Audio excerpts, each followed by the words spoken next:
Let's get more on the story now with Kate Fisher from Washington, D.C. Hi, Kate.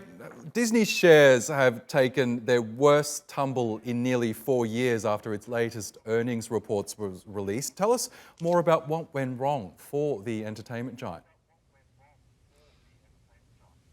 Well, the company's saying that they blame this on several factors. They had weak attendance at some of their theme parks, particularly in the United States. They are investing heavily, they say, in their new streaming service, Disney Plus. And they have suffered some losses with the integration with Fox that they recently acquired, particularly when it comes to Fox's film arm, 21st Century Fox.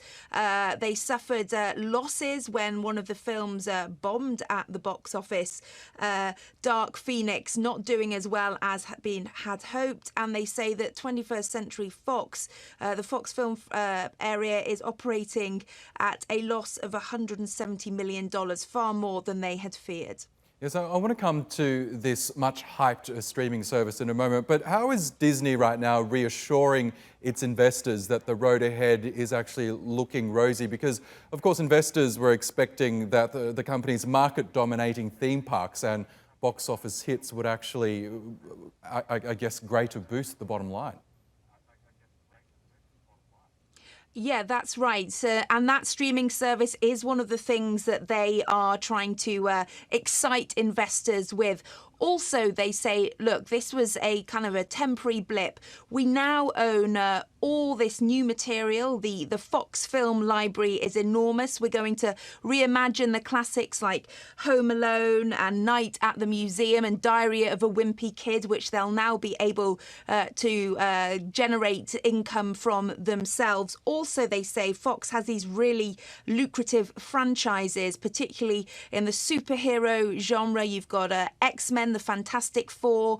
You've also got Planet of the Apes and Avatar. And that's not just the films, of course, but also all the merchandise that goes with them, that intellectual property that they say they will be able to monetize. And they say, yes, we didn't have a great quarter when it came to 21st Century Fox, but the future, the films slated in the future for that are much better. They're really excited about them. And they name one in particular, Ford versus Ferrari, which they say is excellent and they have high hopes for. Let's look at Disney's much hyped new streaming service now, which is expected to be launched in November. Now, as we know, this is being seen as probably the biggest threat to the current market's dominant streaming service, Netflix. Tell us more about what Disney plans to do with its offering.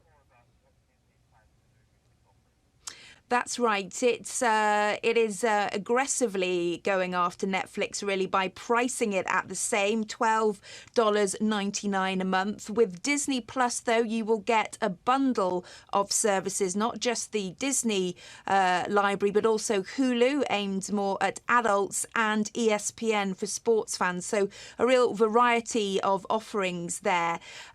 Also, they say it will help to bring in more revenue because they will be allowing adverts on some of it, which will bring in more money that they say can be invested back into programming. They also argue that their kind of very populist content, Disney films and so forth, will attract viewers because many viewers on subscriptions, streaming services actually like to go to what they know. They're kind of bamboozled by the choice, so they often end up going back to old favourites. For example, Friends is one of the most watched shows on Netflix as it is. So Disney say that their product will be an aggressive competitor for Netflix.